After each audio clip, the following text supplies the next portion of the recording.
Praise the Lord. चलो प्रभु यीशु मसीह की फिर एक बार परमेश्वर ने इस अवसर को दिया, प्रभु को धन्यवाद देता हूँ। इस दिन के लिए हम प्रभु को ताली बजाकर धन्यवाद दें।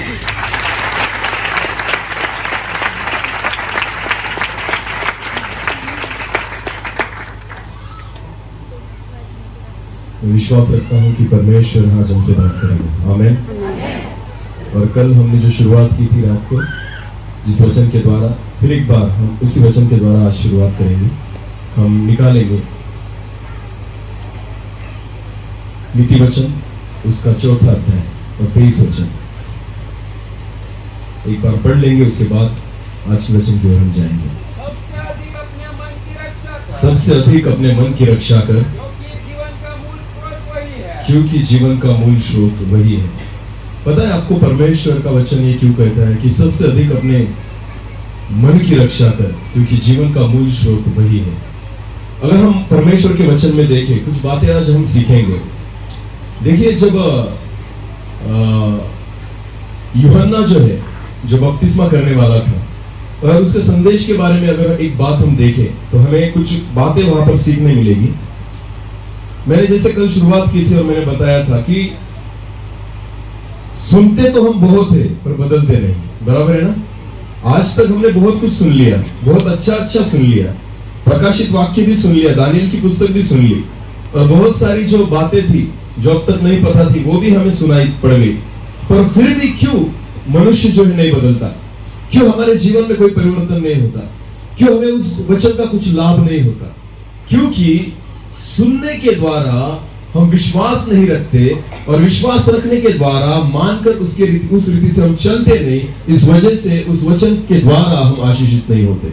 आपको पता है, जब यूहन्ना जो था बपतिस्मा देने वाला, जब इस जगत में था, प्रभु यीशु मसीह ने अपनी सेवा शुरुआत करने से पहले यूहन्ना ने उसकी सेवा शुरुआत की। और जब वो यरदन नदी के पास जाकर वहां पर बपतिस्मा दे रहा था, तो एक वचन पढ़ लेंगे। चलो, मत्ती रचित सुसमाचार उसका 3रा अध्याय, मत्ती रचित सुसमाचार उसका 3रा अध्याय, पहला वचन पहले पढ़ेंगे, पहला और दूसरा वचन। उन दिनों में यूहन्ना बपतिस्मा देने वाला आकर यहूदिया के जंगल में प्रचार करने लगा, मन फिराओ, क्योंकि स्वर्ग का राज्य निकट आ गया है। हालेलुया। अभी 2000 साल पहले की यह बात है। प्रभु यीशु मसीह जब आया था, 2000 साल पहले यूहन्ना जो है इस रीति से प्रचार करता था कि मन फिराओ, क्योंकि स्वर्ग का राज्य निकट है। तो आप मुझे बताइए, 2000 साल पहले अगर यूहन्ना कहता है कि स्वर्ग का राज्य निकट है, अब तो हम स्वर्ग के राज्य के 2000 साल नजदीक आ गए। समझ में आ रही मेरी बात? इस प्रचार को, इस संदेश को 2000 साल बीत गए हैं।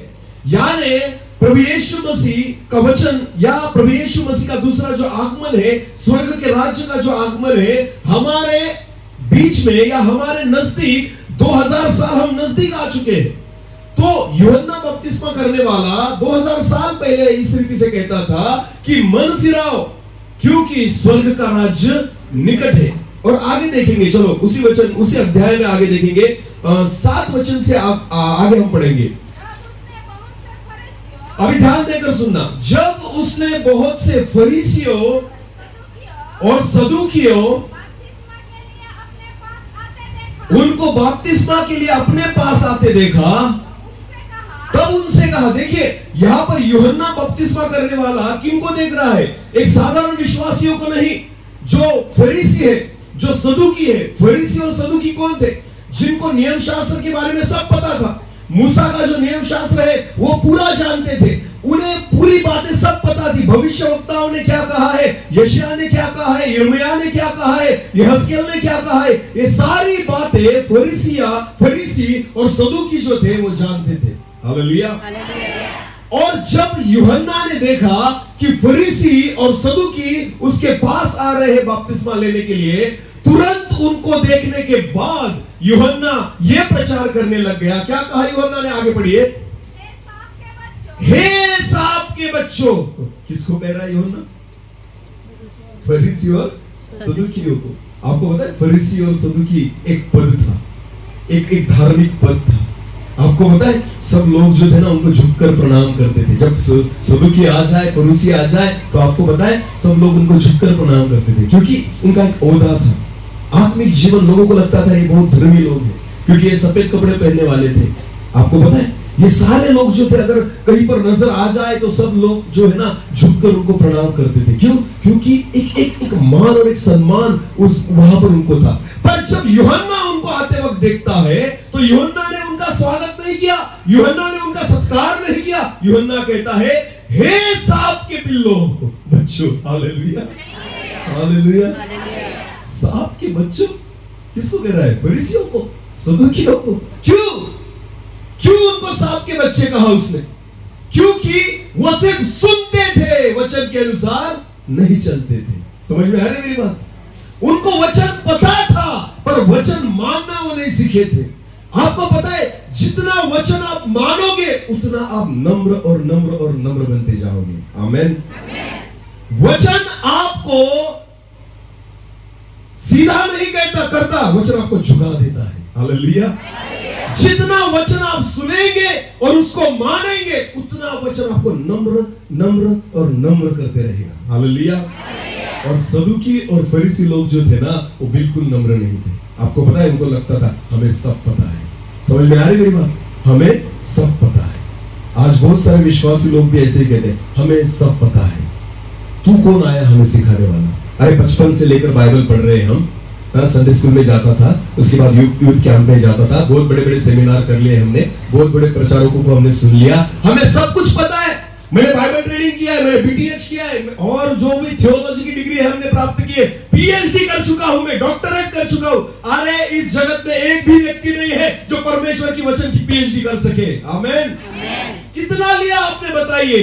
ये तो सागर है, ये समंदर है, इसमें से एक बाल्टी पानी भी आप नहीं निकाल सकते सारी जिंदगी भर। हालेलुया। एक ही वचन का प्रकाशन अद्भुत रीति से परमेश्वर देता है। अलग अलग परमेश्वर के दासों के द्वारा एक ही वचन अगर दे दिया जाए तो परमेश्वर हर एक व्यक्ति को अलग प्रकाशन देगा। आमीन। तो कौन सिखाएगा बाइबल आपको? ऐसी कौन सी कॉलेज है जो आपको पीएचडी से दे सकती है परमेश्वर के वचन की? बिल्कुल नहीं मिल सकती। ये तो मनुष्य है जो मनुष्य को खुद पीएचडी दे रहा है। हालेलुया। मैं तो तब मानूंगा जब परमेश्वर आपको पीएचडी कर देगा। हालेलुया। डिग्री तो वहां से आनी चाहिए। आमीन। उसने कहना चाहिए ये जो है ये पीएचडी धारक है। हालेलुया। वचन का प्रकाशन इस व्यक्ति को मिलता है। आपको पता है जब यूहन्ना उनको देखता था तो यूहन्ना को खुशी नहीं हुई, तो यूहन्ना ने कहा, अरे सांप के बच्चों। क्या कहा? अरे सांप के बच्चों, क्योंकि सुनते हैं ना, मानते नहीं। हालेलुया।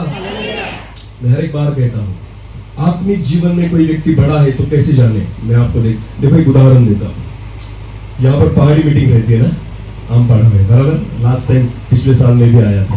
आपको पता है पहाड़ पर अगर चढ़ना हो तो कैसे चढ़ा जाता है? झुककर या सीधे? झुककर। बोलिए। झुककर। ऐसे सीधे चढ़ेंगे आप? अगर चढ़ेंगे तो क्या होगा? चढ़ नहीं सकते। हालेलुया।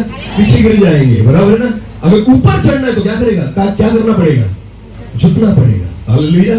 तो आपको पता है जितने लोग वचन सुनकर मानते हैं ना वो झुक कर चलते हैं, इसलिए वो आत्मिक जीवन में ऊपर ऊपर और ऊपर उठने लग जाते हैं। हालेलुया। जितने आप नम्र हैं समझ लेना आप आत्मिक जीवन में ऊपर और ऊपर और ऊपर जा रहे हैं। आमीन।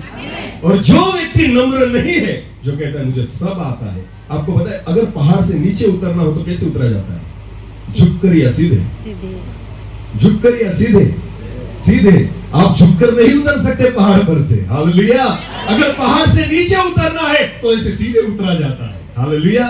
तो जितने लोग नम्र नहीं है ना, समझ लेना वो ऊपर नहीं जा रहे। कहां आ रहे हैं? कहां आ रहे हैं? नीचे। आमीन। हालेलुया। अगर आत्मिक जीवन में अगर आपकी बढ़ोतरी हो रही है तो ये इससे दिखता है जितना आप नम्र होते जाएंगे। आमीन। आपको पता है मूसा जो था बहुत बहुत नम्र व्यक्ति था। परमेश्वर का वचन उसके बारे में गवाही देता है मूसा जैसा नम्र व्यक्ति इस जगत में नहीं। हालेलुया। अरे गलतियां इजराइल लोग करते थे, रोता मूसा था। गलतियां इजराइल लोग करते थे, 40-40 दिन उपवास मूसा करता था। हालेलुया। नम्र व्यक्ति था। लाखों की भीड़ को लेकर उनकी अगुवाई कर रहा था मूसा, फिर भी इतना नम्र था। हाँ, हमारे स्कूल में बच्चों को मॉनिटर अगर बना दो ना, फिर भी वो नम्र नहीं रहते। देखता हूँ तुझे, समझ में आ रहा है मेरी बात? 50 बच्चों पर अगर उनको मॉनिटर कर दो, मॉनिटर पता है ना आपको? हाँ, अगर मॉनिटर बना दो ना, तो वो बच्चा जो है ना, उसकी छाती फूल जाती है, वो खुद लाठी देकर हाथ में वहां पर खड़ा रहता है। बता दूंगा सर को, समझ में आ रही है मेरी बात? 50 लोगों की अगुवाई अगर आपको करने को बोलो ना, आप फूल जाओगे। लाखों लोगों की अगुवाई करने के बाद भी मूसा नम्र था। आमेन, आमेन। इसे कहते हैं नम्रता। अगर प्रभु ने आपको एक पद पर रखा है, इसलिए नहीं रखा कि आपकी नम्रता आप खो दो और झुक जाओ परमेश्वर के सामने। आमेन। दाऊद एक राजा था इज़राइल का, परमेश्वर ने उसे वो ओहदा दिया, पर आपको पता है आखिर तक दाऊद जो था नम्र था परमेश्वर के चरणों में। आमेन। इसे आत्मिक उन्नति कहते हैं। हालेलुया। और ये जो फरीसी लोग थे ना, ये बिल्कुल नम्र नहीं थे, ये सिर्फ सुनते थे। और मैंने कल ही बताया था कि सुनना ज्ञान बढ़ाता है, और ज्ञान बढ़ने के बाद मनुष्य फूल जाता है। हालेलुया। और मानना आपको नम्र करता है। हालेलुया। मानना आपको तोड़ता है, मानना आपको झुकना सिखाता है। जो व्यक्ति मानकर चलता है ना, वो बिल्कुल अपने घमंड नहीं करेगा, किसी बात का घमंड नहीं करेगा। इसलिए जब फरीसियों को बोला, देखा उसने, वो बोला, अरे सांप के बच्चों। क्या बोला? अरे सांप के बच्चों। आगे पढ़िए सिस्टर। तुम्हें किसने जता दिया कि आने वाले क्रोध से भागो? हाँ, अरे अब क्यों आ रहे हो यहाँ पर बपतिस्मा लेने के लिए? क्योंकि पता है अभी स्वर्ग का राज्य निकट है, आने वाले क्रोध से भागने के लिए तुम्हें किसने जताया? परमेश्वर का वचन कहता है। आगे, इसलिए मन फिराओ। देखो फिर एक बार यही वर्ड है, क्या फिराओ? बोलो, क्या फिराओ? शरीर फिराने से कुछ नहीं होता, क्या फिराना पड़ेगा? मन। सब बातें किससे जुड़ी है? मन से। परमेश्वर क्या फिराने को बोल रहा है? मन। कल से हम वही बात देख रहे हैं। परमेश्वर का वचन कहता है, सबसे अधिक अपने मन की रक्षा कर, क्योंकि जीवन का मूल स्रोत वही है। आमेन। इसलिए फरीसियों को यूहन्ना ने कहा, मन फिराओ, नाटक मत करो। यहां पर जो सफेद कपड़े डाल के तुम आए हो बपतिस्मा लेने के लिए, यूहन्ना कहता है बिल्कुल नाटक मत करो। क्या करो? मन फिराओ। बोलो, क्या करो? मन फिराओ। हालेलुया। हम तो खुश हो जाते हैं, वाह 10 लोगों ने बपतिस्मा लिया। अरे मन फिराया, बपतिस्मा तो ले लिया, मन फिराया। यूहन्ना क्या कहता है? अरे सांप के बच्चों। अगर कोई लड़का आए बपतिस्मा लेने के लिए और पास्टर ने कहा, अरे सांप के बच्चे, किसने कहा अरे तुझे बपतिस्मा लेने के लिए? क्या करेगा वो? पास्टर को कहे, बाहर निकल, दिखाता हूं। क्या बोला तुमने मुझे? क्या बोला? सांप के बच्चे। समझ में आ रही मेरी बात? यूहन्ना क्या कह रहा है? अरे सांप के पिल्लो बच्चों, किसने बोला तुम्हें किसने बोला बपतिस्मा लेने के लिए? आपको पता? क्योंकि यूहन्ना को पता था ये सिर्फ सुनते हैं, मानते हैं, इसलिए वो उनको कहता है मन फिराओ। आगे आगे पढ़ो। और अपने अपने मन में ये ना सोचो कि हमारा पिता अब्राहम है। हाँ, क्योंकि मैं तुमसे कहता हूं, परमेश्वर उन पत्थरों से अब्राहम के लिए संतान उत्पन्न कर सकता है। हाँ, अभी सुनना, ये वचन बहुत अच्छा है। अब कुल्हाड़ा पेड़ों के जड़ पर रखा हुआ है, इसलिए जो पेड़ अच्छा फल नहीं लाएगा वो काटा भी जाएगा और आग में झोंका भी जाएगा। कुल्हाड़ा कहां पर रखा है? जड़ के। पेड़ पर नहीं रखा, पेड़ के नीचे भी नहीं, पेड़ की जड़ पर रखा है, लिखा है। हालेलुया। कहां लिखा है? पेड़ की जड़। आपको पता है पेड़ को तोड़ डालो फिर भी उग जाएगा, पर जड़ को तोड़ डालो फिर पेड़ नहीं उग सकता। समझ में आ रही मेरी बात? परमेश्वर, आपको पता है जब आपने बपतिस्मा लिया, 2 बातें आपके लिए बहुत अच्छी, 2 बातें हुई, एक अच्छी और एक बुरी। समझ में आ रही मेरी बात? कितने लोगों का बपतिस्मा हुआ है? हाथ ऊपर करो जिन्होंने बपतिस्मा लिया है। अभी आप सुन लेना। हाँ, परमेश्वर का वचन। जिस दिन आपने बपतिस्मा लिया, 2 बातें घटी, एक अच्छी और एक बुरी। अच्छी बात पहले बताता हूं, उसके बाद बुरी। समझ में आ रही मेरी बात? अच्छी बात यह हुई, जिस दिन आपने बपतिस्मा लिया, स्वर्ग आपके लिए खुल गया। Hallelujah, hallelujah. क्या खुल गया? स्वर्ग। स्वर्ग परमेश्वर ने आपके लिए खोल दिया जिस दिन आपने पानी का बपतिस्मा लिया। समझ में आ रही मेरी बात? यह अच्छी बात है। पर दूसरी बुरी बात यह हुई, जिस दिन आपने बपतिस्मा लिया, कुल्हाड़ी पेड़ के जड़ की ओर रख दी गई। हालेलुया। कुल्हाड़ी पेड़ के जड़ पर रख दी गई। हालेलुया। ये बुरी बात है।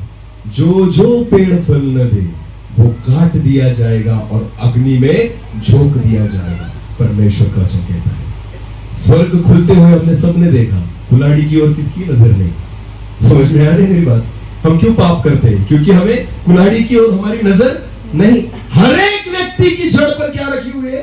कुल्हाड़ी रखी है। क्योंकि अगर तुम फल न दो तो क्या करोगे? काट दिए जाओगे। हालेलुया। काट दिए जाओगे, उसके बाद फिर नहीं उग सकते। समझ में आ रही मेरी बात? तो फल देना जरूरी है। आमेन। क्या देना जरूरी है?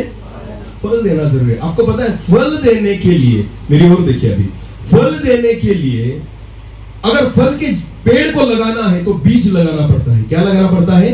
बीज बोना पड़ता है। बीज बोने के लिए जमीन की जरूरत है। किसकी जरूरत है? जमीन की जरूरत है। अगर जमीन हो तो बीज बोया जा सकता है। अगर बीज बोया तो पौधा उगेगा। अगर पौधा उगा तो फल लगेगा। हालेलुया।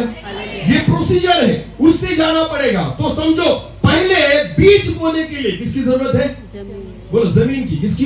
जमीन। और जमीन क्या है? आत्मिक जीवन में। हमारे आत्मिक जीवन में जमीन कौन सी है? हमारा मन। कौन बोलेगा? हमारे आत्मिक जीवन की जमीन कौन सी है? जहां पर हमारा हृदय, हमारा मन। हालेलुया। तो हम आज आकर कहां पर आकर रुकते हैं? मन पर। बोलो, कहां पर? क्योंकि बीज कहां बोया जाएगा? मन में। बोलो, कहां? मन में। तो इसलिए मैंने कल आपको बोला था कि 4 प्रकार के बारे में हम देखेंगे। 4 प्रकार के मन के बारे में हम देखेंगे। हालेलुया। क्यों हमारे जीवन में हम फल नहीं लाते? क्यों हमारे जीवन में हम फल नहीं दे सकते? देखो, पौधा जो है, अगर हमने बीज बो भी दिया जमीन में, अगर पौधा इतना उग भी आया, क्या इतना पौधा फल देगा? नहीं। फल देगा? अगर समझो आम का पेड़ लगाया और 6 महीने के बाद वो पेड़ इतना हो गया, क्या वो फल देगा? नहीं। 1 साल में इतना हो गया, फल देगा? नहीं। कम से कम 2 से 3, 4 साल लगेंगे जब तक वो बढ़ता नहीं और उसकी डालियां सक्षम होती नहीं फल को झेलने के लिए, तब तक वो फल नहीं दे सकता। हालेलुया। उग गया इसका मतलब ऐसे नहीं होता कि फल दे देगा। आमेन। एक उसको मैच्योर होना पड़ता है, उसे बड़ा होना पड़ता है, उसे सक्षम होना पड़ता है, उसके जीवन में वो योग्यता आनी चाहिए, तब जाकर वो क्या देगा? फल देगा। जब तक उसकी डालियों में इतनी ताकत ना आ जाए कि वो फल को झेल सके, वो फल नहीं दे सकता। हालेलुया। तो फल देना तो बहुत दूर की बात है। पहले चलो बीज तो बोएंगे। आमेन। हाँ, जमीन की ओर तो देखेंगे। आज हर एक व्यक्ति अपनी जमीन की ओर देखेगा। हालेलुया। हाँ, आज और कल में हमें किसकी ओर देखना है? खुद की जमीन की ओर। क्योंकि प्रभु बीज बोने जा रहा है। आमेन। प्रभु क्या बोने जा रहा है? बीज। अब ये जमीन के ऊपर है, क्या ये जमीन उपजाऊ है जो बीज को फलवंत कर सके? आमेन। बीज में वो योग्यता है कि हर एक बीज जो है वो फल दे सकता है। आमेन। योग्यता बीज में है पर योग्यता जमीन में नहीं। इसकी वजह से जो बीज है ना वो फलवंत नहीं होता। हालेलुया। वचन में सामर्थ है पर वचन क्यों नहीं काम करता? क्योंकि प्रॉब्लम मन में है, प्रॉब्लम बीज में नहीं। आमेन। प्रॉब्लम वचन में नहीं है, प्रॉब्लम हमारे मन में है, क्योंकि हम अच्छी रीति से उसे ग्रहण नहीं करते। हालेलुया। हाँ, लोगों को लगता है क्यों वचन मेरा जीवन नहीं बदलता? अरे भाई, वचन में तो सामर्थ्य है, प्रॉब्लम हमारे मन में। जमीन खराब है ना भाई, तो वह कैसे फल देगा? आपको पता है, इन दिनों में हमें अपनी जमीन की तैयारी करनी है। हालेलुया। अपने मन की तैयारी करनी है। चलो एक वचन को देखेंगे। अभी हम वचन की ओर जाएंगे जिस वचन से हमें आज और कल देखना है। मरकुस उसका 4था अध्याय। मरकुस उसका 4था अध्याय।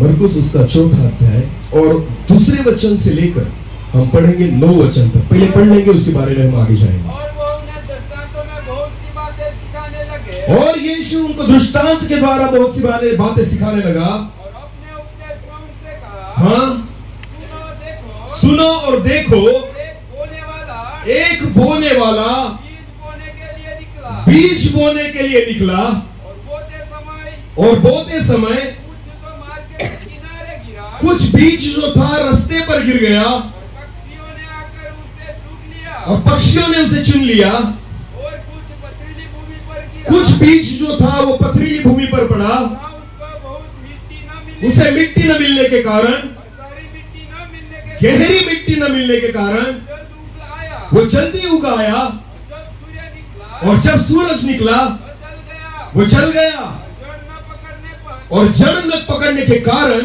सूख गया, सूख गया। और कुछ तो झाड़ियों में गिरा, कुछ झाड़ियों में गिरा, झाड़ियों ने बढ़कर उसे दबा लिया, झाड़ियों ने बढ़कर उसे दबा लिया, और वह फल न लाया, और वो फल न लाया। परंतु कुछ अच्छी भूमि पर गिरा, पर कुछ जो बीज है वो अच्छी भूमि पर गिरा, और वह उगा, वो उगा, बढ़कर फलवंत हुआ, और बढ़कर फलवंत हुआ। कोई 30 गुना, कोई 30 गुना, 60 गुना, कोई 60 गुना, कोई 100 गुना फल लाया, और कोई 100 गुना फल लाया। और उसने कहा, जिसके पास सुनने के लिए कान हो, जिसके पास सुनने के लिए कान हो वह वो सुन ले। आमेन, आमेन। 4 प्रकार के मन को यहाँ पर दर्शाया गया है। हालेलुया। पहला जो है वो रास्ता है। क्या है? कुछ बीज कहाँ गिरा? रास्ते पर गिरा। बोलो कहाँ गिरा? रास्ते पर। दूसरा जो बीज है वो कहाँ गिरा? पथराली भूमि पर, जहाँ पर पत्थर थे। और तीसरा जो बीज है कहाँ गिरा? झाड़ियों में गिरा। और चौथा जो बीज है, परमेश्वर का वचन कहता है, वो अच्छी भूमि पर गिरा। आमेन।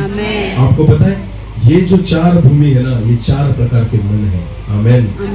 और इन 4 प्रकार के मनों की दशा आज हमारे जीवन में है। कुछ जो है वो पथराली भूमि है, कुछ जो है वो रास्ते के समान है, कुछ जो है वो झाड़ियां है, और कुछ जो है वो अच्छी भूमि है, जो ग्रहण करते हैं, मानते हैं और फलवंत होते हैं। हालेलुया। तो आपको पता है 4 मीटिंग में इन 4 चीजों के बारे में हमें सीखना है। हालेलुया। समझ में आ रही है मेरी बात? क्योंकि फलवंत होने के लिए भूमि का होना जरूरी है। आमेन। बीज में सामर्थ्य है, सामर्थ्य भूमि में नहीं। और इसकी वजह से भूमि को तैयार करना पड़ेगा, जमीन को तैयार करना पड़ेगा, मन को तैयार करना पड़ेगा, तब वचन जाके आपके जीवन में काम करेगा। हालेलुया। तो परमेश्वर के वचन में ऐसा लिखा है। फिर एक बार पढ़ेंगे, तीसरा वचन। सुनो, देखो, एक बोने वाला बीज बोने के लिए निकला। अभी सुनो मेरी बात। परमेश्वर का कोई भी दास, जो मैं यहाँ पर खड़ा हूं, या परमेश्वर के जितने जन, परमेश्वर के सेवक जो प्रभु की सेवा करते यहाँ पर है, आपको पता है हर एक व्यक्ति को परमेश्वर ने बीज दिया है। आमेन। हर एक व्यक्ति बीज लेकर चल रहा है, अपनी अपनी कलीसिया में वो बीज बोता है। हर एक व्यक्ति को परमेश्वर ने एक बीज की थैली दी है। हर एक व्यक्ति के जीवन में, हर एक व्यक्ति के पास परमेश्वर ने इस बीज का रख छोड़ा है। हालेलुया। हाँ, आपको पता है ये जो बीज है ना, जो मेरे हाथ में है, इसका हर एक वचन फल देने वाला है। आमेन। ये हर एक वचन क्या है? फल देने वाला है, क्योंकि ये परमेश्वर का वचन है। आमेन। तो परमेश्वर का वचन फिर एक बार पढ़ेंगे, तीसरा वचन। सुनो, देखो, एक बोने वाला बीज बोने के लिए निकला।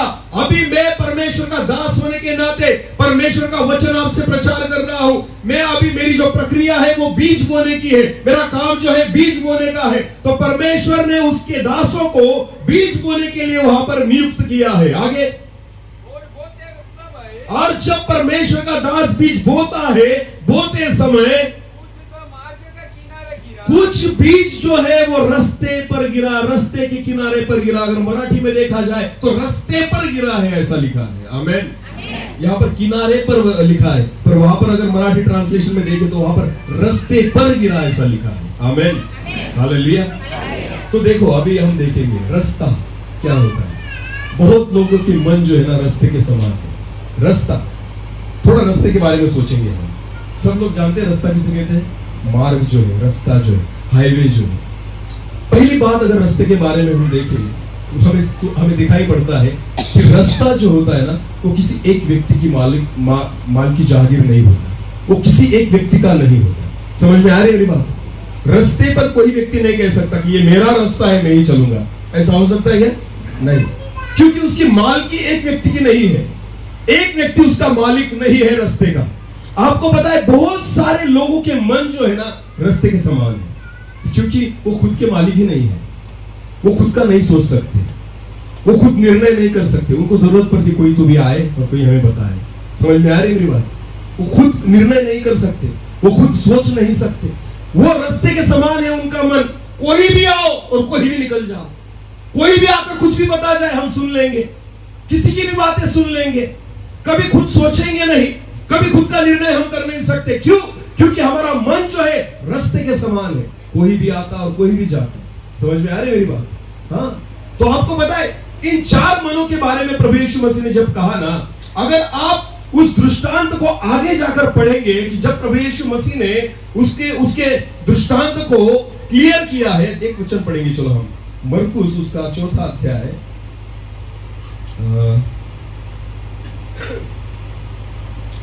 15 वचन पढ़ेंगे। जो मार्ग के किनारे जहां वचन बोया जाता है, ये वे है जब उन्होंने सुना शैतान तुरंत आकर वचन को जो उनमें बोया गया था, हाँ, उठा ले जाता है। आपको पता है बस ये जो मार्ग वाले हैं ना, रास्ते वाले, इनके बारे में ही शैतान का उपयोग किया गया है, शैतान का नाम लिया गया है। शैतान को उन्हीं व्यक्तियों पे अधिकार दिया गया है जिनका मन जो है रास्ते के समान है। बाकी अगर झाड़ियों का देखे या पथराली भूमि का देखे, उन पर शैतान का अधिकार नहीं है। उन्होंने तो अपनी गलतियों के कारण परमेश्वर के वचन को फलवंत नहीं किया।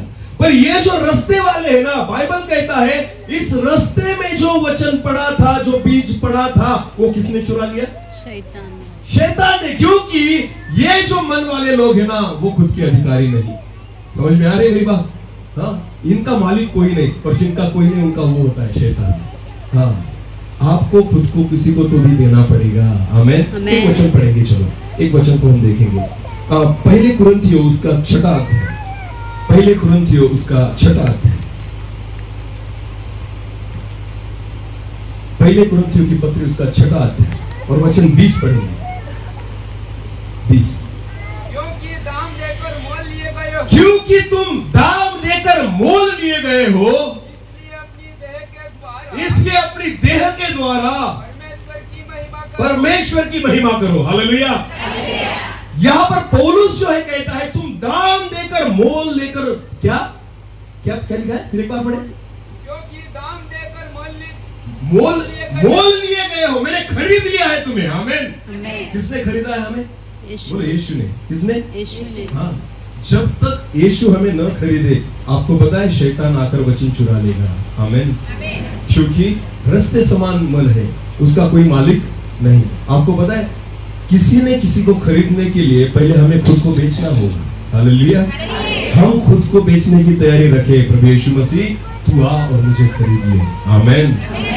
उद्धार किसे कहते हैं आपको पता है? उद्धार जब तक आप पश्चाताप न करें, जब तक खुद के पापों की अंगीकार ना करे, उसको कबूल ना करे और न कहे कि प्रभु यीशु मसीह मैं तो पापी हूँ और मेरे पापों के कारण तूने क्रूस पर वहां पर मेरे लिए मौत सही और तेरे लहू के द्वारा मेरे पापों की क्षमा हुई। हालेलुया।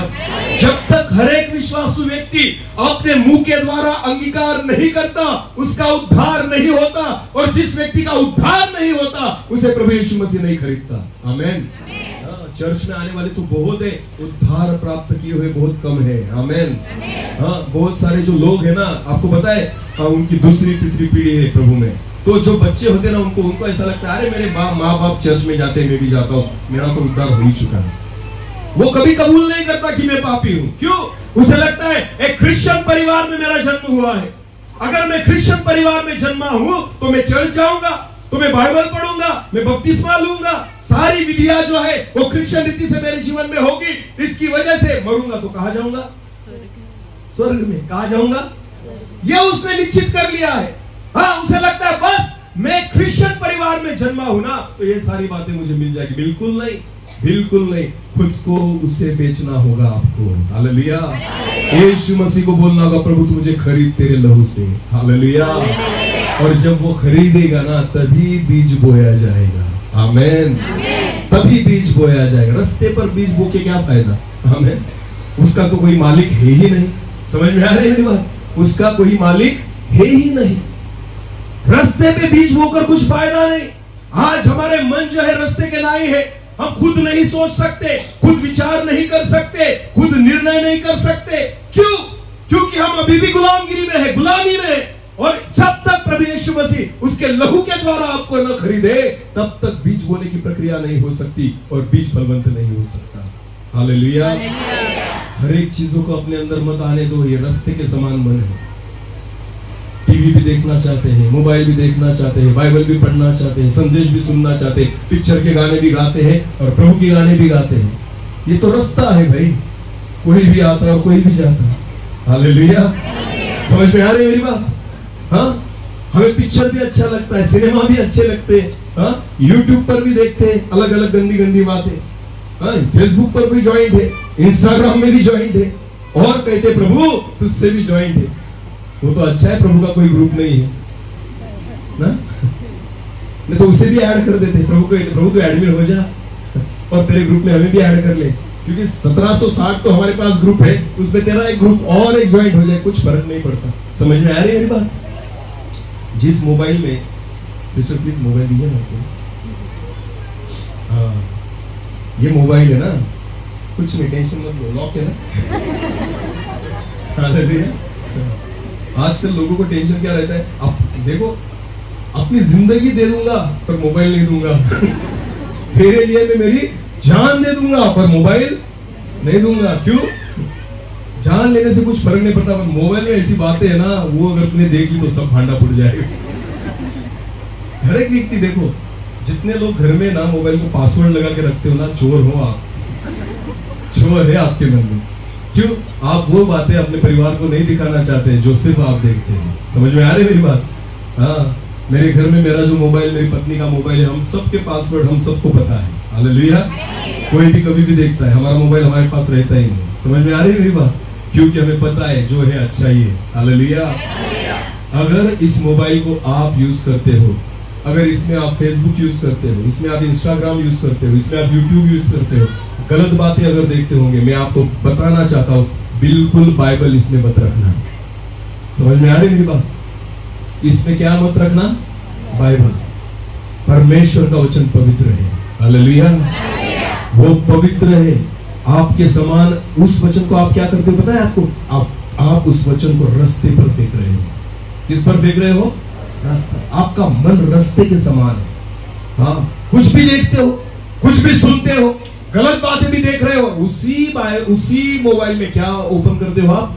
परमेश्वर का वचन जो पवित्र है, जीवित परमेश्वर के शब्द है। मैं आपको फिर एक बार कहना चाहता, चेतावनी देता हूं, सुन लो मेरी बात। बिल्कुल जब आप चर्च में आते हो ना, तब बाइबल लेकर आना। बाइबल लेकर आना। ये बाइबल जो है ना, इस मोबाइल में मत खोलना, क्योंकि उस मोबाइल को आपने पवित्र रखा नहीं है। हालेलुया। जब मोबाइल में गलत बातें करना बंद कर दो, उसके बाद उसमें बाइबल डाउनलोड करना। हालेलुया। क्योंकि मेरा परमेश्वर पवित्र है। परमेश्वर कहाँ रहता है आपको पता है? परमेश्वर कहाँ रहता है? चर्च में, मंदिर में, पहाड़ी पर, स्वर्ग में। कहाँ रहता है मेरा परमेश्वर? दिल में। और आपको पता है परमेश्वर उसके वचन में है। हालेलुया। परमेश्वर कहाँ है? उसके, आपको पता है जो वाचा का संदूक था, जो यरूशलेम के मंदिर में था, आपको पता है उस वाचा के संदूक में कुछ नहीं था, उसमें सिर्फ 10 आज्ञाएं थी। क्या थी? 10 आज्ञा जो परमेश्वर ने मूसा को दी थी। हालेलुया। एक पत्थर पर लिख कर दी थी। बस उस वाचाओं को उस वाचा के संदूक में रखा गया था। आपको पता है वहां पर परमेश्वर की हुजूरी बनी रहती थी। आमेन। परमेश्वर की उपस्थिति उस वाचा के संदूक में थी। क्यों? क्योंकि परमेश्वर का कलाम, परमेश्वर का वचन वहां पर था। हालेलुया। हालेलुया। वो जीवित परमेश्वर है और उसकी उपस्थिति उसके वचन में है।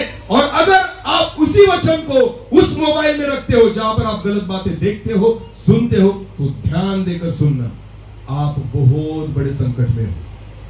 अगर वाचा के संदूक को अगर किसी ने गलत तरीके से हाथ भी रख दिया, तो परमेश्वर का वचन कहता है, बाइबल में पढ़ो, वो मर जाता था तुरंत। हालेलुया। समझ में आ रही मेरी बात? तो परमेश्वर का वचन पवित्र है, उसे पवित्रता से लो। आमेन। रास्ते के समान हर एक चीजें आज हमारे जीवन में आ रही है। आज इस मन को आपने डस्टबिन कर कर रखा है। डस्टबिन पता है आपको? कचरा पेटी। हाँ, कोई भी आता है पूछ के जाता है डस्टबिन डालू क्या? नहीं पूछता है कभी डस्टबिन को? नहीं, जिसको जो लगा वो थूक कर भी निकल जाता है उसमें। समझ में आ रही मेरी बात? डस्टबिन को कोई पूछता नहीं कौन सा कचरा तुझ में डालू, उसका काम ही है कचरा लेना। आज बहुत सारे विश्वासी लोग, बहुत सारे लोग जो है ना डस्टबिन के नहीं भूल गए। हाँ, किसी का भी सुनते, पीने वाले का भी सुनेंगे, खाने वाले का भी सुनेंगे, 2 नंबर वाले का भी सुनेंगे, प्रभु के दासों का भी सुनेंगे, सब सुनते हैं, सब सुनते, सारा कचरा यहाँ पर है। अरे अगर आप अच्छा मन चाहते हो ना तो आपको पता है खुद को प्रभु को देना होगा। हालेलुया। सिर्फ उन्हीं बातों को आपको स्वीकार करना होगा जो परमेश्वर आपसे कहना चाहता है। हालेलुया। गलत बातें सुनना बंद कर दो, हर एक व्यक्ति का सुनना बंद कर दो। आज आपको पता है प्रचारक भी बहुत सारे हो गए हैं, बहुत सारे प्रचारक हैं। जैसे प्रभु यीशु मसीह की सेवा करने वाले सच्चे प्रचारक है, वैसे झूठे प्रचारक भी इन दिनों में बहुत सारे हो गए हैं। आपको पता है ना? तो हर एक यूट्यूब पर जो आने वाला वीडियो है वो परमेश्वर की आत्मा के द्वारा और वचन के द्वारा नहीं रहता, इसलिए परख करना सीखो। हालेलुया। हाँ, सीखो कि क्या जो प्रचारक परमेश्वर के वचन के द्वारा प्रचार करता है वो वचन में लिखा है या नहीं, उसे परखना सीखो। कोई भी बातें अपने मन में मत घुसाओ, क्योंकि आपको पता है अगर एक बार गलत बीज बो दिया गया तो वो उगेगा और गलत फल देगा। समझ में आ रही मेरी बात? हाँ, तो उसे बोना ही नहीं है। आपको पता है अगर आपको पता है, समझो फॉर एग्जांपल एक उदाहरण देता हूं। अगर समझो यहाँ पर ये जो पास्टर साहब है, उनकी जमीन है, उनकी खेती है, उनकी खेती में क्या मैं जाकर बीज बोऊंगा? मैं जाकर बीज बोऊंगा? नहीं, क्योंकि मुझे पता है अगर मैंने बो भी दिया तो कटनी कौन करेंगे? वो जो फसल है वो किसकी रहेगी, मेरी या उनकी? उनकी। क्योंकि जमीन किसकी है? उनकी। जब आप प्रभु के हो जाते हो ना तो शैतान आप में बीज नहीं बो सकता। आमेन, आमेन। क्योंकि जमीन किसकी मालकी की है? यीशु की। हालेलुया। अपने मन को प्रभु को दे दो। हालेलुया। जब तक मन जो है ना रास्ते के समान होगा तब तक प्रभु आप में बीज बो नहीं सकता और आपका जीवन बदल नहीं सकता। हालेलुया। ये रही पहली बात कि रास्ता जो है वो उसका मालिक कोई नहीं रहता। दूसरी बात, रास्ता जो है जिसका मन रास्ते के समान है उसे कोई बाड़ा नहीं रहता। बाड़ा यानी जिसे हम कंपाउंड कहते हैं, बराबर? बाड़ा जो है ना, कंपाउंड। रास्ते पे कभी कंपाउंड देखा है आपने? नहीं, क्योंकि किसी को भी आने की और किसी को भी जाने की अनुमति है। पर अगर खेत होगा तो उसे बाड़ा किया जाता है। आमेन। कि कोई व्यक्ति वहां पर घुस ना आए, कोई जानवर वहां पर घुस ना आए, पर रास्ते पे कोई बाड़ा नहीं रहता। आमेन। तो जिनका मन रास्ते के समान है ना, कोई बाड़ा नहीं। आपको पता है, एक वचन पढ़ेंगे, चलो। उत्पत्ति की पुस्तक उसका 3रा अध्याय। उत्पत्ति की पुस्तक उसका 3रा अध्याय।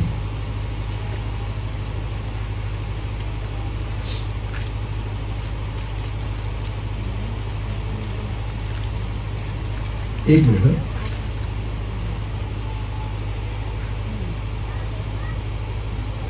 हाँ, सॉरी, उत्पत्ति की पुस्तक उसका 2रा अध्याय और 15 वचन से आगे पढ़ेंगे। उत्पत्ति की पुस्तक उसका 2रा अध्याय और 15 वचन से आगे। तब यहोवा परमेश्वर ने आदम को लेकर एदेन की वाटिका में रख दिया कि आदम उसमें काम करे और उनकी रक्षा करे। और यहोवा परमेश्वर ने आदम को यह आज्ञा दी, वाटिका के सब वृक्षों का फल तुम खा सकते हो,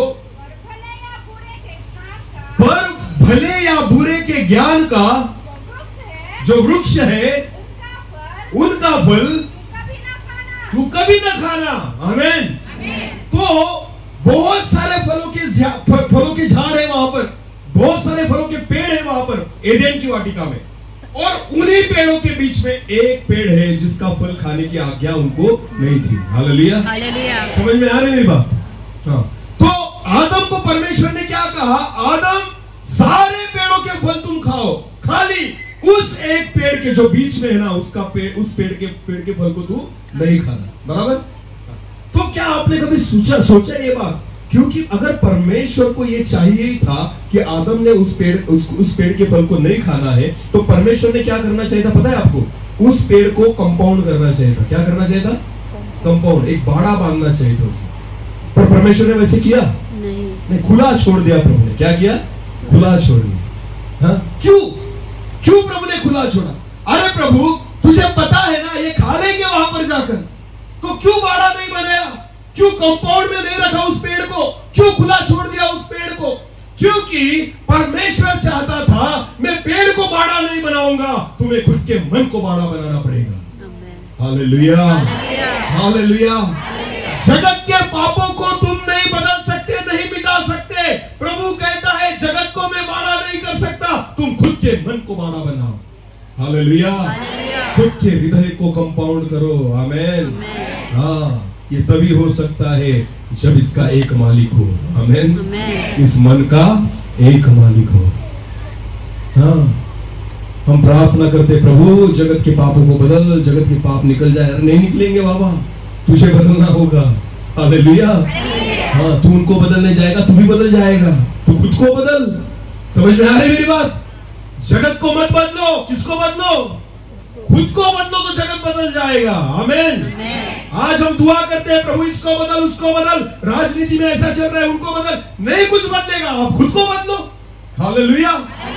बाहर की बातें आपके अंदर नहीं आनी चाहिए, इसलिए खुद के मन को बाड़ा बनाओ। हालेलुया।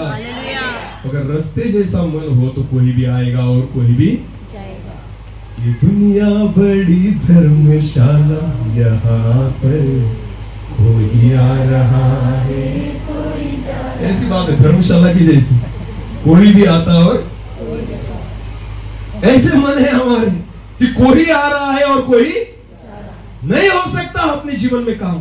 अगर हमारा मन जो है ना वो इस रास्ते के समान है, इसलिए बीज तो बोया जाता है पर फलवंत नहीं हो सकता, क्योंकि हम एक का नहीं सुनते, हम हजारों का सुनते हैं। हालेलुया। नवापुर में अगर मार्केट में निकल जाए, आज वहां का बाजार है, हाँ, वहां पर निकल जाए, 17 तरह के लोग मिलेंगे आपको। विश्वासी भी मिलेंगे, अविश्वासी भी मिलेंगे, झूठ बोलने वाले, सच बोलने वाले, गंदी बातें करने वाले, 2 नंबर वाले, 3 नंबर वाले, और कौन कौन से नंबर है वो सब मिलेंगे वहां। बराबर ना? मिलेंगे कि नहीं मिलेंगे? हर एक को नमस्कार सलाम, नमस्कार सलाम करते ही फिरते, करते ही घूमते फिरते हैं हम ना। कोई बोले चाय पिया, चलो बैठेंगे, कोई बात नहीं, तेरे साथ भी पियेंगे, पास्टर आ गए उनके साथ भी पियेंगे।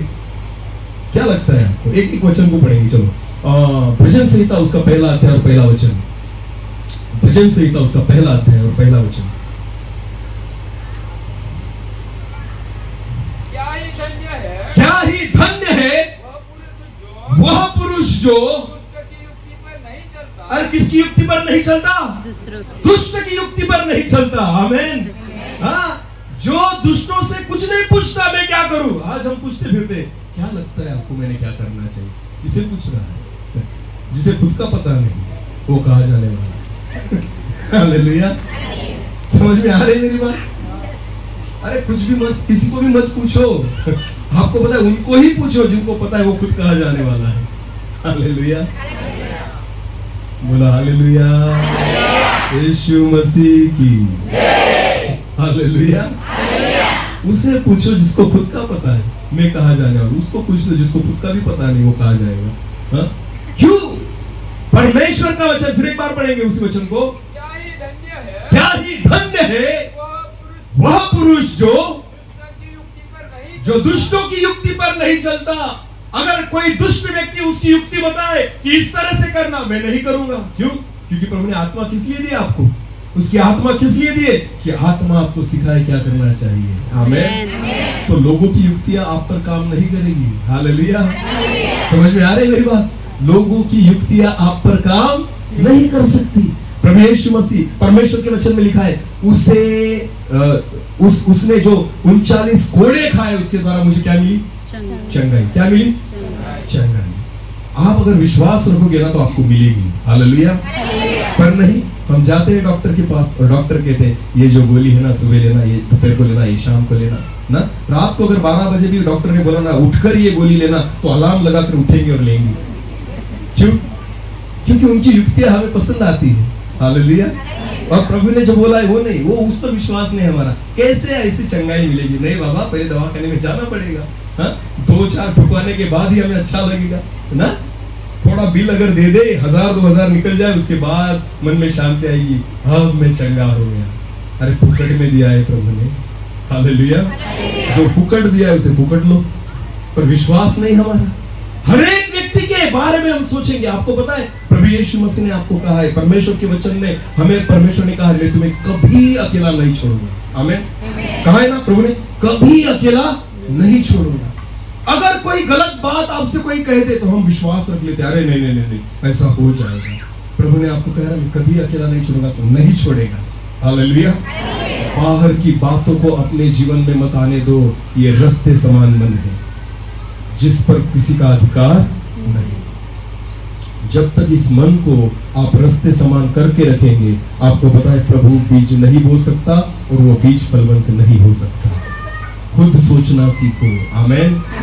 परमेश्वर ने उसकी आत्मा इसलिए दी है कि हम खुद सोचे, खुद निर्णय करें और खुद चले। हालेलुया। क्योंकि परमेश्वर के वचन में लिखा है रोमियो की पत्री में कि जितनों को उसका आत्मा चलाता है वही मेरे संतान है। हालेलुया।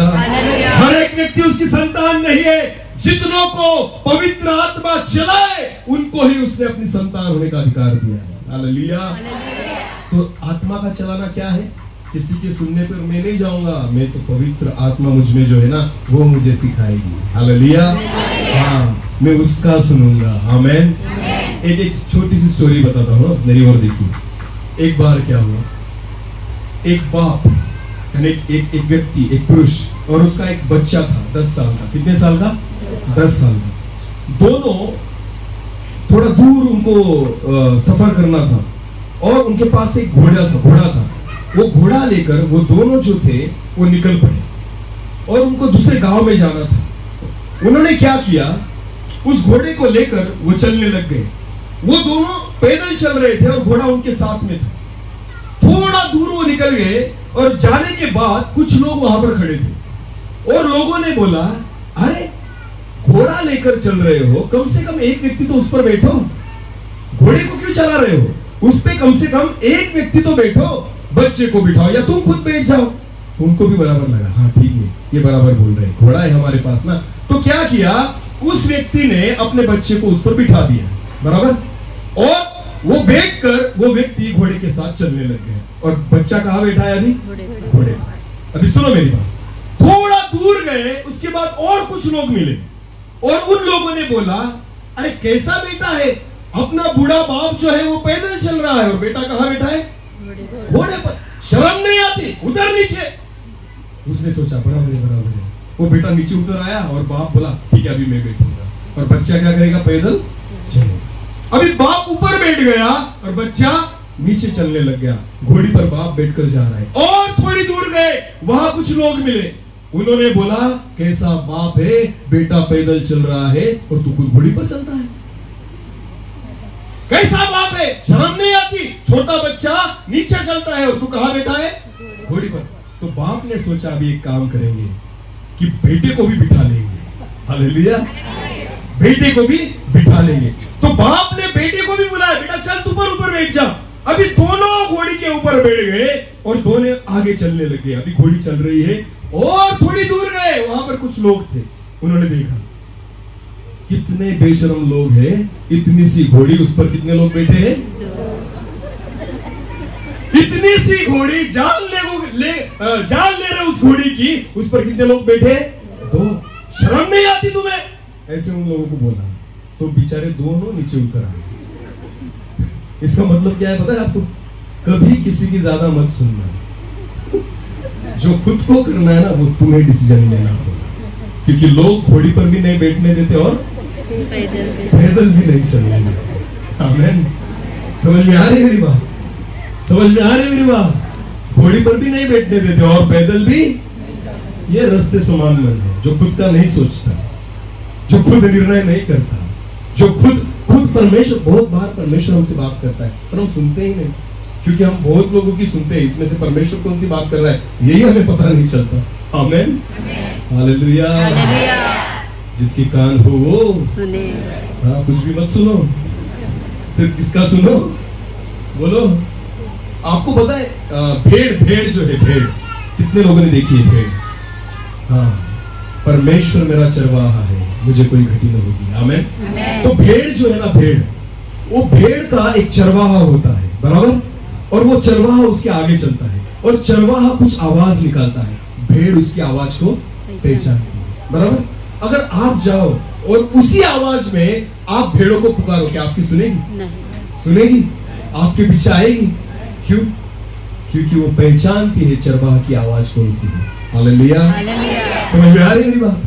भेड़ जो है पहचानती है मेरे चरवाहा की आवाज कैसी है। आमेन। अगर आप परमेश्वर की भेड़ हो ना, उसकी आवाज सुनना शुरू कर दो। आमेन। उसकी आवाज पहचानना शुरू कर दो, और जब परमेश्वर की आवाज आप पहचानोगे किसी और के पीछे नहीं जाओगे। आमेन, हालेलुया।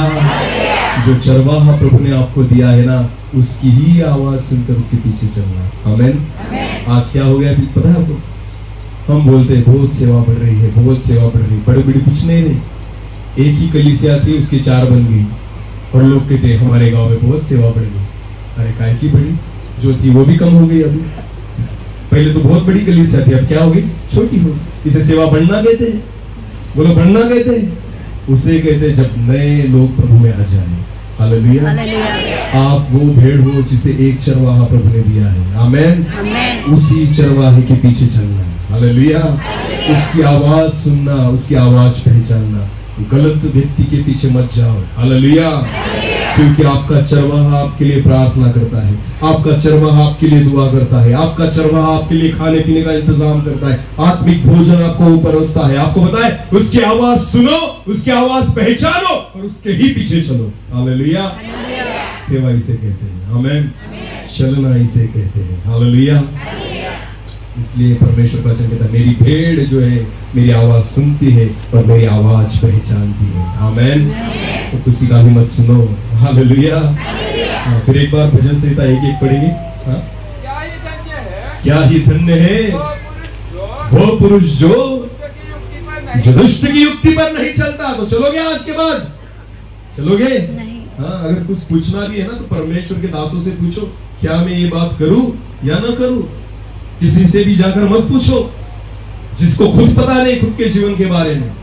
जो एक आत्मिक व्यक्ति है ना, उससे ही सलाह लेना। हालेलुया। उससे ही कुछ पूछना, किसी और से नहीं। हम इसी वचन को लूका रचित सुसमाचार में पढ़ेंगे। चलो, जो वचन हम मरकुस का पढ़ रहे हैं ना, उसी वचन को लूका रचित सुसमाचार उसका 8 अध्याय और 5 वचन में देखेंगे। चलो, लूका रचित सुसमाचार उसका 8 अध्याय और 5 वचन। हाँ, एक बोने वाला बीज बोने निकला, बोते हुए कुछ बीज रास्ते पर गिरा और रोंदा गया। ये जो वचन है ना, ये जो बात है ना, वो लूका में लिखी गई है कि रास्ते पर पड़ा हुआ जो बीज है ना, वो क्या किया गया? रोंदा गया। रोंदना किसे कहते हैं आपको पता है? जब कोई बीज पैरों के नीचे आ जाए, उसे आप कुचल दो तो उसे क्या कहते हैं? रोंदना। आपको पता है, खेती में अगर बीज बोया जाए तो कोई जाकर रोंदेगा नहीं, क्योंकि लोगों को पता है ये क्या है? खेती है।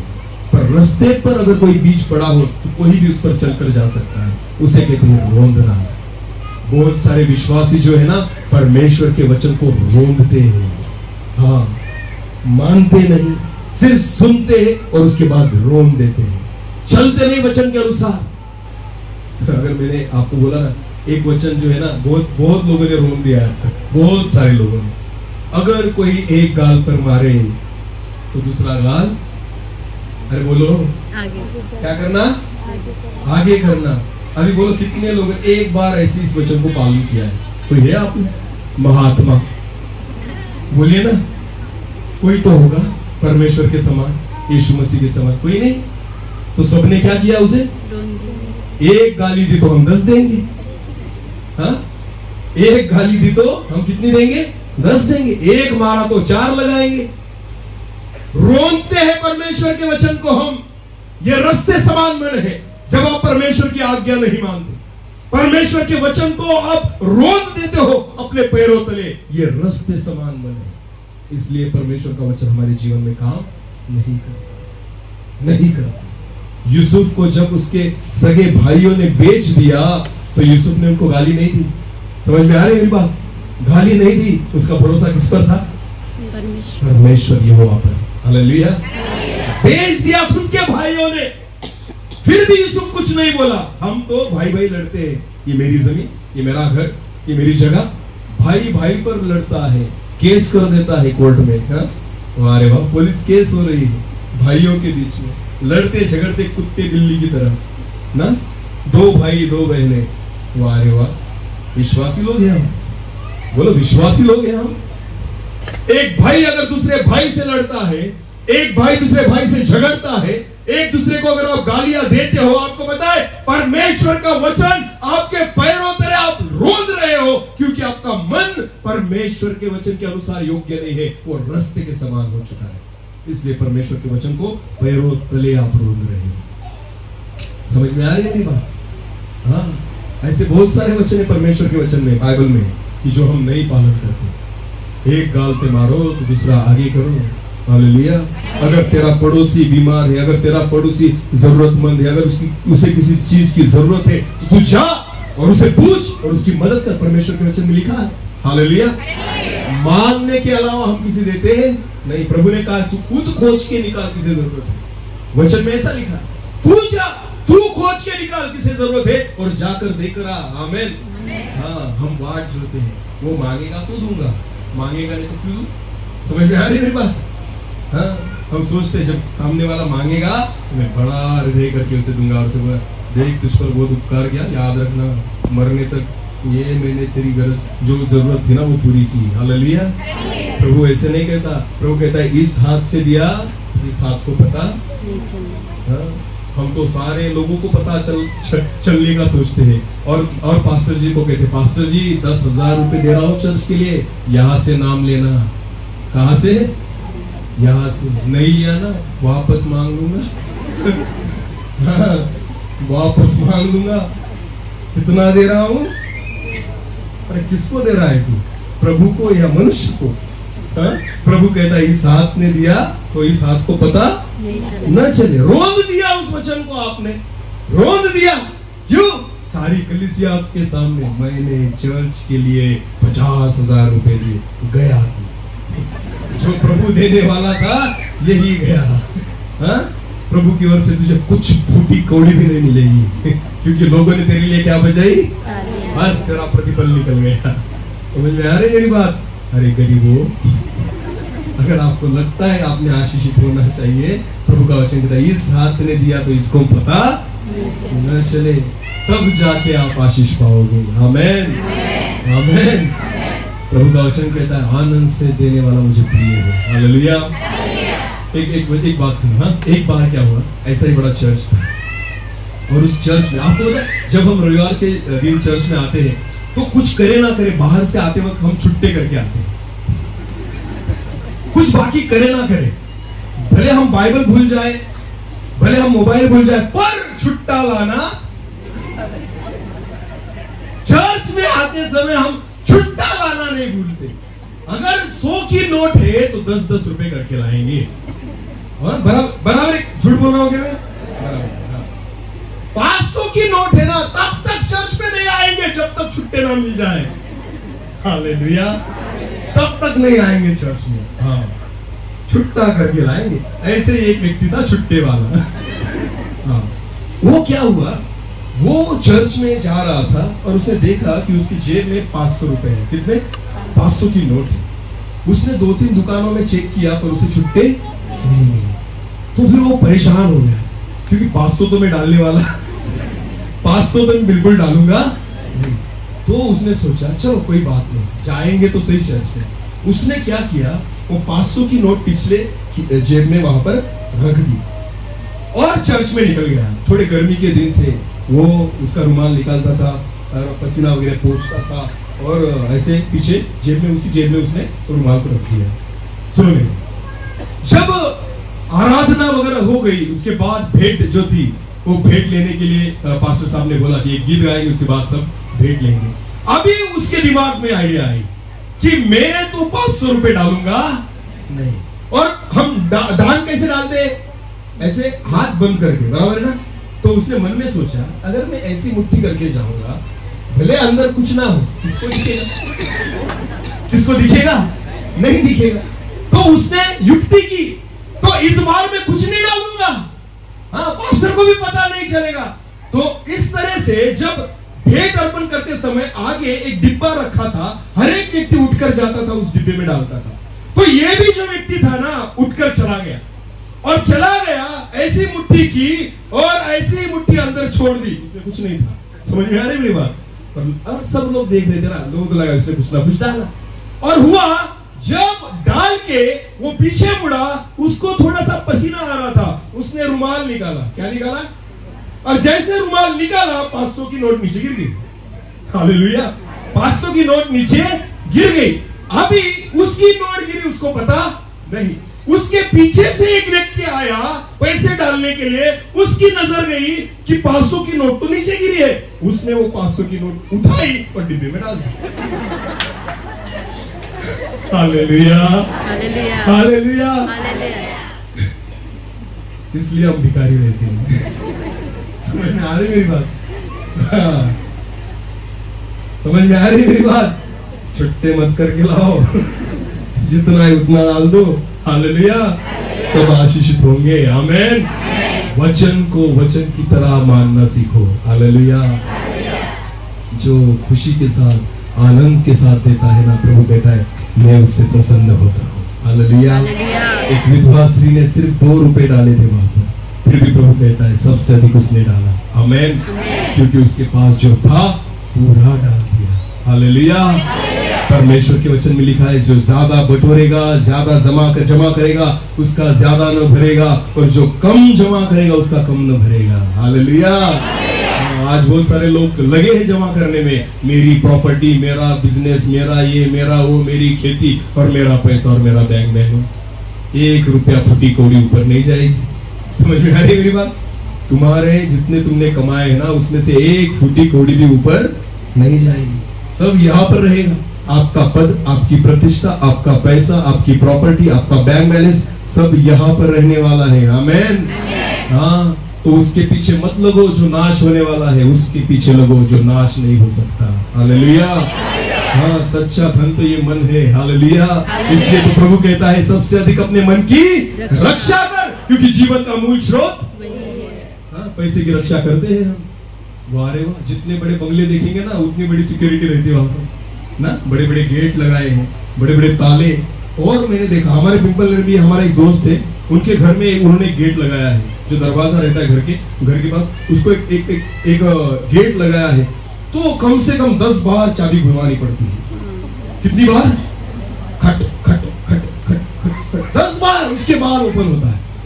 अरे क्यों इतनी चाबी घुमानी पड़ती? क्योंकि अंदर क्या रखा है? धन। बोलो क्या रखा है? धन। इतना मन की रक्षा करो जितना धन की करते हो। समझ में आ रही मेरी बात? ताला इसे लगाओ। हालेलुया! कि कोई भी गलत बात अंदर न आ सके। आमीन। इसे तो खुला छोड़ दिया है।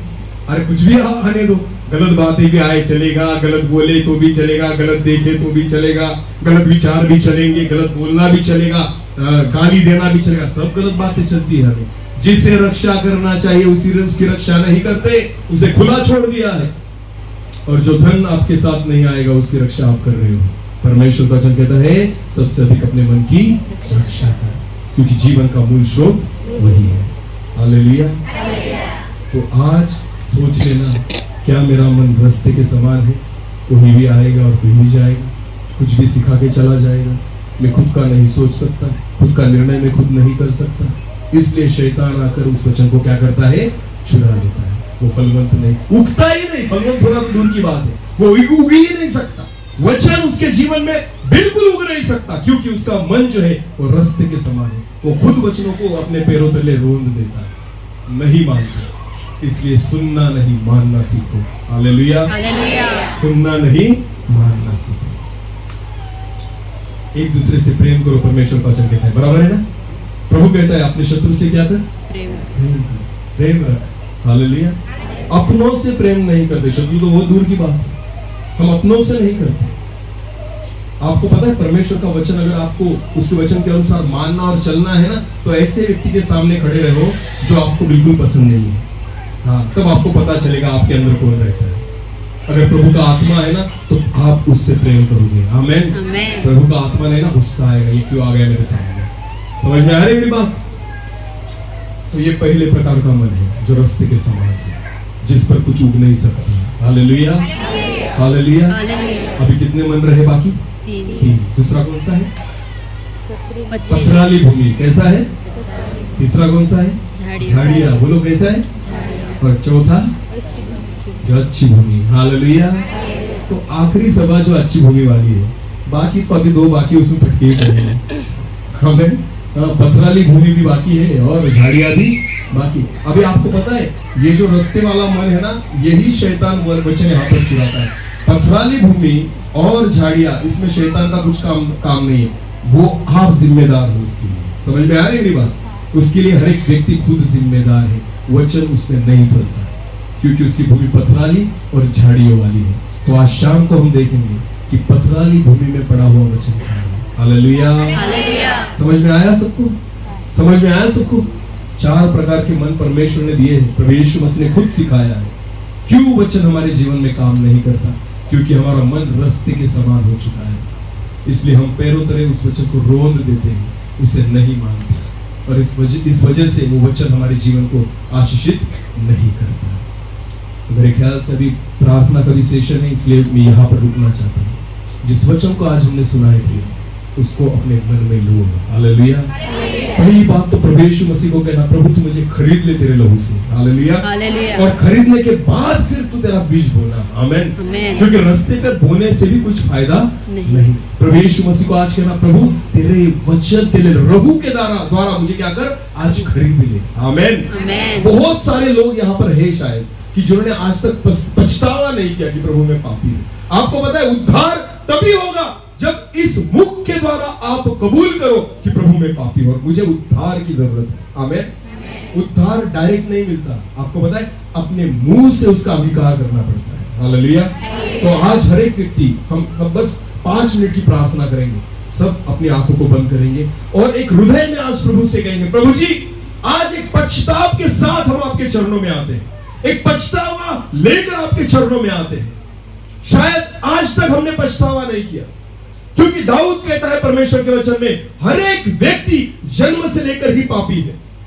हम जब जन्मे तब हम पाप लेकर ही जन्मे हैं। तो प्रियो, हम सभी को उद्धार की आवश्यकता है। हर एक व्यक्ति अपने हृदय को नम्र करे, लीन करे, अपनी आंखों को हम बंद करें और प्रार्थना में चले। Thank you Jesus. हमारे पापों को क्षमा कर प्रभु। एक टूटे हुए मन को लेकर हम आपके चरणों में आते हैं। Thank you Jesus. हालेलुया। धन्यवाद। हमें जरूरत है आपकी अनुग्रह की, आपकी कृपा हम पर बनाए रखिए। Thank you Jesus. धन्यवाद। आपके लहू के द्वारा आज हमें खरीद लीजिए प्रभु। Thank you Lord. तेरा लहू बड़ा कीमती है। धन्यवाद। हमारी कीमत आपका लहू है प्रभु यीशु मसीह, जो आपने बढ़ाया। आज हम प्रार्थना करते हैं, हर एक व्यक्ति प्रभु जी आपकी ओर हम देखते हैं कि आपके लहू के द्वारा आज हमें खरीदिए प्रभु। जो हमारा मन उस रास्ते के नाई है जिसका कोई मालिक नहीं, पर प्रभु जी आज हम खुद को आपके सम्मुख लाते हैं। आपके लहू के द्वारा आज हमें खरीदिए कि आपका वचन हमारे जीवन में फलदायी होने पाए। ऐसा होने दीजिए। Thank you. एक छोटा सा कोरस गाएंगे, तेरा लहू बड़ा कीमती है।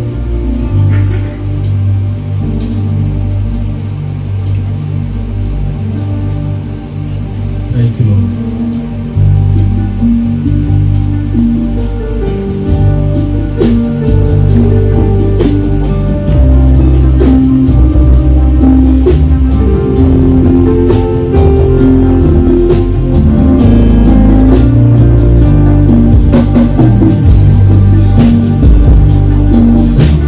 तेरा लहू बड़ा कीमती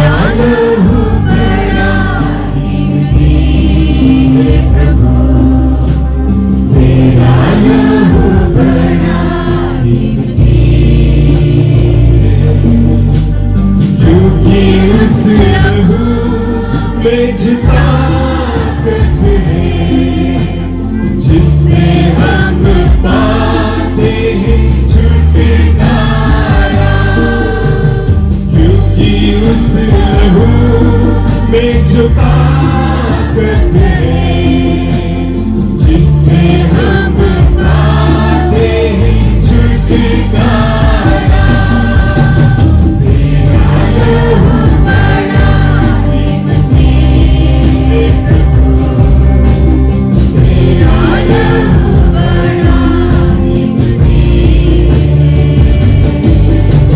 तेरा लहू बड़ा कीमती है प्रभु, तेरा लहू बड़ा कीमती है।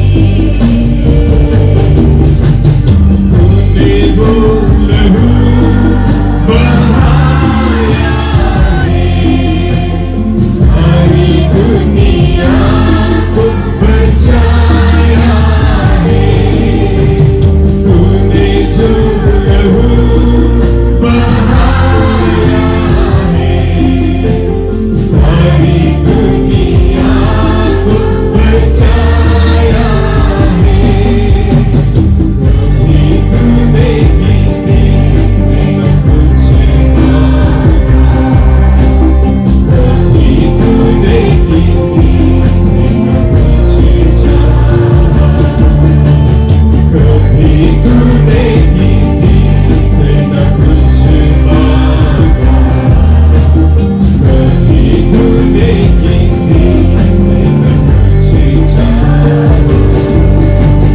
तेरा लहू बड़ा कीमती है प्रभु, तेरा लहू बड़ा कीमती है, तेरा लहू बड़ा कीमती है प्रभु, तेरा लहू बड़ा कीमती है,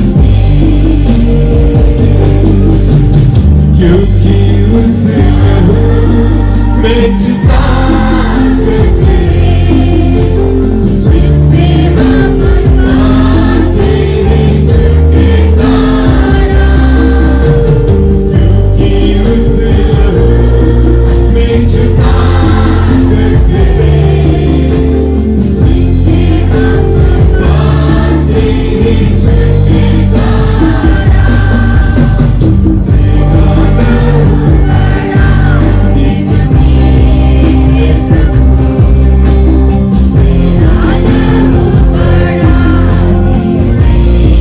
तेरा लहू बड़ा कीमती है प्रभु, तेरा लहू बड़ा